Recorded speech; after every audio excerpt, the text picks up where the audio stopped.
मला पितळची भांडे आणि देव आज स्वच्छ करायचे होते आणि त्याच्यामध्ये पितांबरी ही कुशी म्हणजे थोडीशीच होती, जवळजवळ एक अर्धा चमचा इतकीच होती. मग मी विचार केला की थोडीसं लिंबूही नव्हतं त्यामध्ये घरात आणि रांगोळी संपलेली होती. मग आता काय करायचं म्हणून विनेगार आणि त्याच्यामध्ये मी पितांबरी घातली थोडीशी, जितकी होती तितकी, आणि ते सर्व एक लिक्विड टाईप त्याचं बनवलं आणि ते देवांना छान त्याचं म्हणजे आंघोळ घातल्यासारखं त्याला असं घासून घेतले त्याच्याने देव. आणि फक्त एक हात फिरवताच देव इतके छान लखलखीत निघाले ना. मग मला ही ट्रिक खूप आवडली आणि हे तुमच्यासोबत शेअर करावं म्हणून हा व्हिडिओ मुद्दाम मी तुमच्यासोबत शेअर करत आहे. पाहू शकता देव एकदम छान चमकत आहेत, तेही फक्त विनेगारचा वापर करून.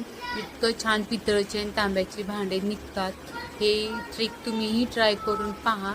आणि पितळची तर भांडे एकदम लखलखीत, म्हणजे नुसता हात फिरवला ना की बाकीचं तर कुठलंच आपल्याला बाहेरचं लिक्विड वापरायची गरज नाही. विनेगारनी ही भांडे तुम्ही स्वच्छ करून पहा.